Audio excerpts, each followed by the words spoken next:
বগুড়া সদর থানার সাবেক প্রধানমন্ত্রী শেখ হাসিনা ও সাবেক সড়ক পরিবহন ও সেতুমন্ত্রী ওবায়দুল কাদের সহ আওয়ামী লীগের ১০১ জনের বিরুদ্ধে হত্যা মামলা হয়েছে।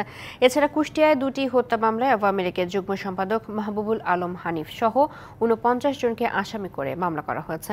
এদিকে চাঁদপুরে বিএনপি নেতার বাড়িতে হামলার ঘটনায় সাবেক সমাজ কল্যাণ মন্ত্রী ডাক্তার দীপু মনি সহ ৫১০ জনের বিরুদ্ধে মামলা করা হয়েছে।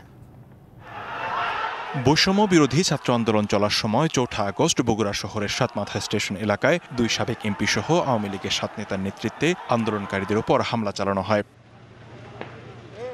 এ সময় আন্দোলনে সমর্থন জানাতে যাওয়া শিক্ষক সেলিম হোসেন আহত হন। পরে হামলাকারীরা তাকে পিটিয়ে ও অস্ত্র দিয়ে আঘাত করে তার মৃত্যু নিশ্চিত করে।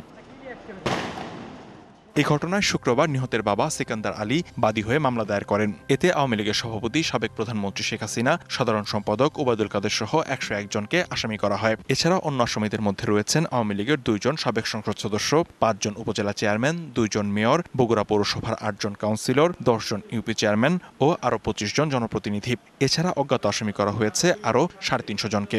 বগুড়া সদর থানায় মামলা দায়ের করেছেন সাবেক প্রধানমন্ত্রী শেখ হাসিনা, ওবায়দুল কাদের, রাগিবুল হাসান রিপু, মুজিবুর রহমান মজনু সহ ১০১ জন এজন্য আসামি দিয়ে আর অজ্ঞাতনাম আসামি সহ অভিযোগ দায়ের করেছেন। এই প্রেক্ষিতে বগুড়া সদর থানায় হত্যা মামলা দায়ের হয়েছে এবং এই মামলাটি বর্তমানে তদন্তাধীন আছে।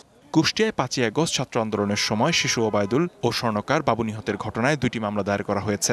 একটিতে আসামি করা হয়েছে আওয়ামী লীগের যুগ্ম সম্পাদক মাহবুবুল আলম হানিফকে। এছাড়া এই মামলায় কুষ্টিয়া সদর উপজেলা ও শহর আওয়ামী লীগের ১৪ নেতাকর্মীর নাম উল্লেখ সহ আসামি করা হয়েছে অজ্ঞাত ২০ জনকে। অন্য মামলায় আসামি করা হয় জেলা আওয়ামী লীগের সভাপতি, সাধারণ সম্পাদক সহ ৩৫ জনকে। অজ্ঞাত আসামি আরও ৪০ থেকে ৫০ জন। এদিকে আন্দোলনের সময় চাঁদপুর জেলা বিএনপি সভাপতির বাসভবনে হামলা, ভাঙচুর, লুটপাট ও অগ্নিসংযোগ করা হয়। এই ঘটনায় সাবেক সমাজ কল্যাণ মন্ত্রী ডাক্তার দীপু মনি ও তার ভাই ডাক্তার জিয়ার ওয়াদুদ সহ ৫১০ জনের নাম উল্লেখ করে মামলা দায়ের করা হয়েছে। ক্ষতিপূরণ হিসেবে দাবি করা হয়েছে প্রায় ২.৫ কোটি টাকা। লিখনকান্তি ভৌমিক, ডিবিসি নিউজ ডেস্ক।